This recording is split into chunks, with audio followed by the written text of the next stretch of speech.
Good afternoon, my beautiful people. This is Carla with Trust the Process. On this lovely Wednesday afternoon, question for the day. I wrote it down this time because I was like, I have to make sure I have it written down because I want to remember everything I want to say. So, are you a living soul? Are you a living soul? Sometimes we're living in a place where we're just doing, and we're not giving the soul the attention that it needs. And the soul is like fighting with us to give it its attention, to give it the nurturing that it needs, the love that it needs, the consoling that it needs, because sometimes the soul needs consoling. And we operate every day on the external things, as far as circumstances, our lives, working, and sometimes you got to pause for a minute and check in on the soul. The soul level is where we need to go and dig deep into.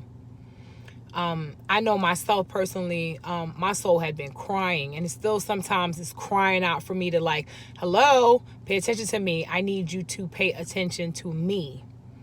Give me some time so that, because there are some things that you still need to be working on, because I'm not operating at my optimal level. I'm not operating as my higher self, and we don't really, sometimes we don't want to go there with our soul. Sometimes we don't want to go into those places that are like deeply wounded, those hurt places. We don't want to go there. And then we wonder why our external circumstances don't look any different. They won't change unless we do the work on the inside.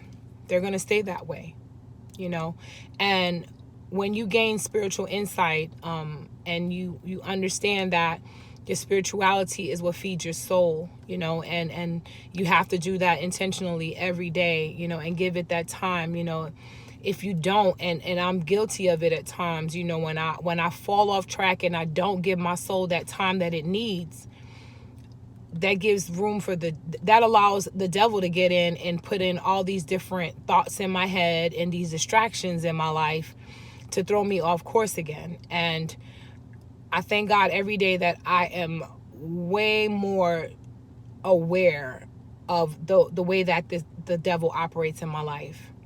I know that he tries to creep in with, my children. He tries to come at me at work, with my clients and things like that. And, just learning how to push him aside and say, you know what? No, you don't get control over here. God has control over this right here. Today was one of my days where I was like having a little challenge. I had a challenge present itself, and I'm so blessed to have like the greatest support system ever. I have great spiritual sisters, great spiritual mothers, just people that really pour into my life and allow me to, when they see me falling off track, they help me to get back in alignment with what God has promised me and my purpose in life. And today I was, being challenged. Of course, the devil has to creep in some way, like I said, so he was trying to creep in with my children. And, I had to push the devil out. Like, you don't get control over this. I've been there before. I've been where you've had control of it, and I saw the mess that I allowed you to make, and I'm good. I don't need that.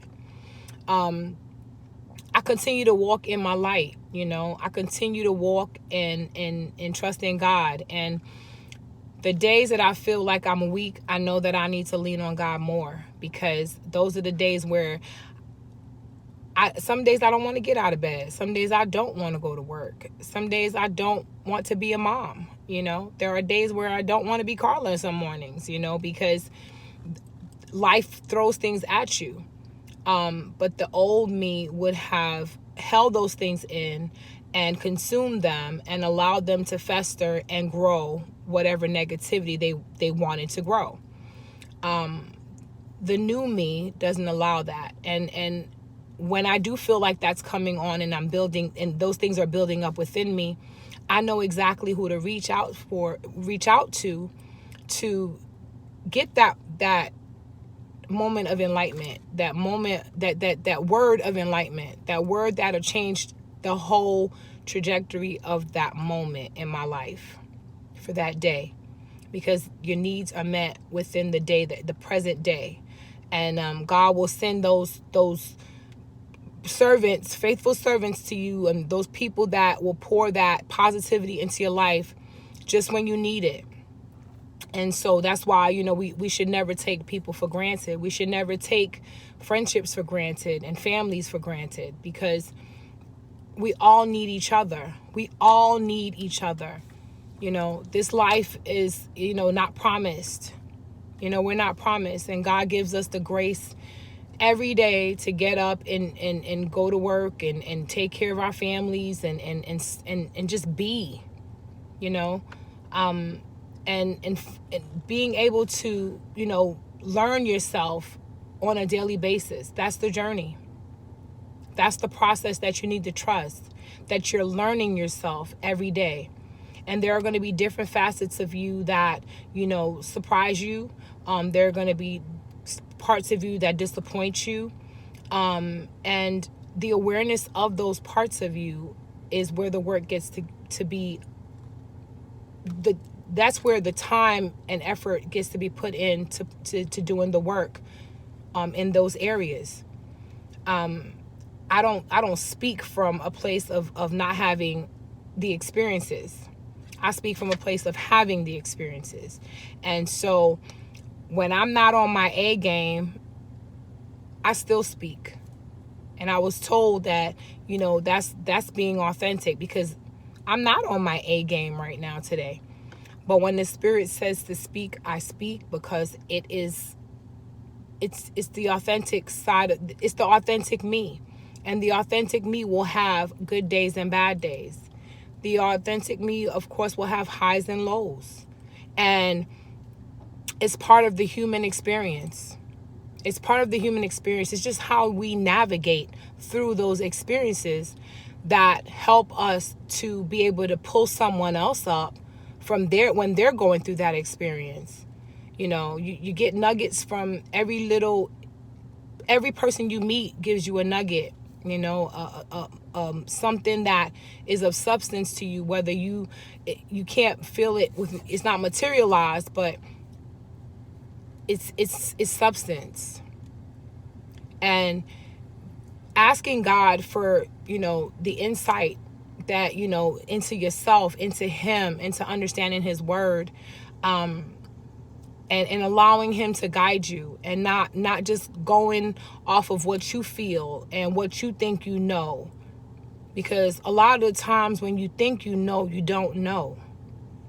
And God will bring you to a place of knowing, so that when you've gained that knowledge from God and you are clear on what the word of God is telling you to do and how it should be done, the blueprint is there, So that's the knowledge that you gain.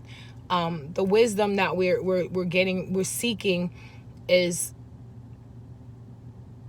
it's not as far as we think it is, It's not as far as we think it is. It's in our daily experiences. There's wisdom in every day.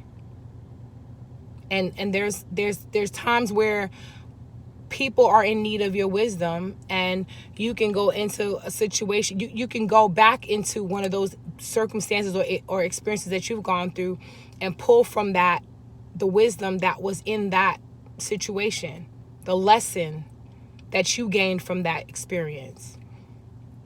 And I do that on a regular basis, because even with the widows that I ask God every day to just continue to bring widows and to me, because my healing journey with my husband, though I'm still going through it because of staying stuck in a denial stage for so many years,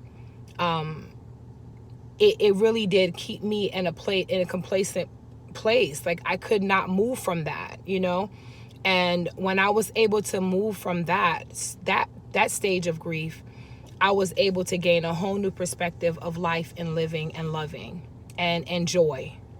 And so I always ask God to send me widows, because I know for us, widows and widowers, because for us, I know when you experience that loss of that spouse that laid next to you every day, every evening, or that person that you waited for them to come home at 5 or 6 o'clock, or you knew that time frame was coming, and you anticipated them coming home and cooking dinner for them, and that no longer is happening.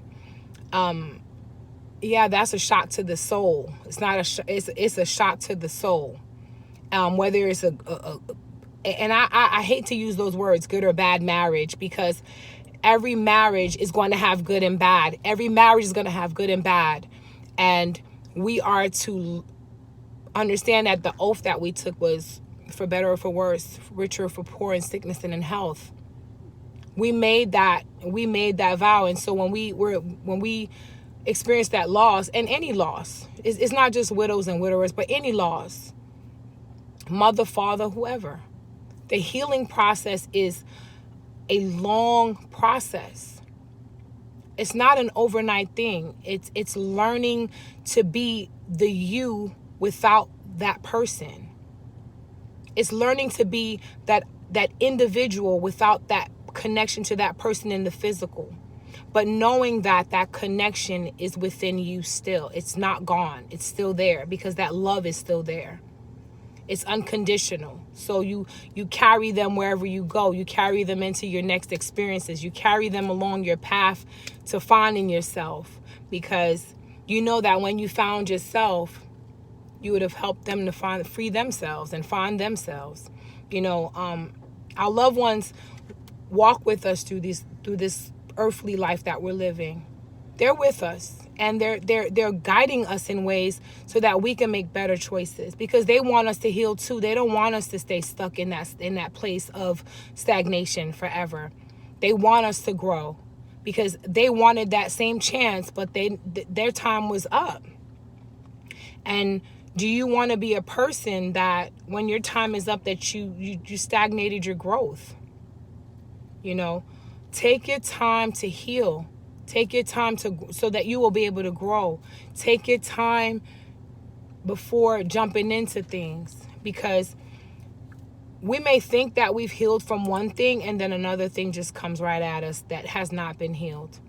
So when you see yourself learning from each experience, and learning from every time you heal, you learn something different about yourself. There's so much more to learn about yourself. You're only at the beginning of it. You're not even there yet, And we just have to keep going and trust the process and trust the journey that God has placed us on. The journey to coming home to Him, coming home to yourself, learning about your whole self. Thank you so much, everyone, for supporting and listening, and just follow me, on this journey that, and we're all on the journeys. We're all on our own journeys. I'm sorry. But just trust it. Trust and know that at the end of this journey, you get to go home to yourself. You get to learn who the real you is, without all the other stuff that was added on, all the distractions and all the traumas and all those things that were added on to you that diminish the self. It diminishes you. And so your authentic self is trying to fight its way out, and your higher self is, it's like, let me out. I want to be me. And so continue to fight to be you. Continue to fight to find yourself. And there are going to be people that are not going to stay the course on this journey with you. Allow them to fall away, because they're no longer, they don't need to be there with you. So you need to just keep on going. This is about you, and it's a lonely journey. It's lonely. You got to do it alone. But you're not doing it in a lonely place. You're doing it with God. And so that should give you the comfort that you need to continue on. God bless you. I love y'all, and trust the process. Because y'all know I get excited when I say that, right? Trust the process.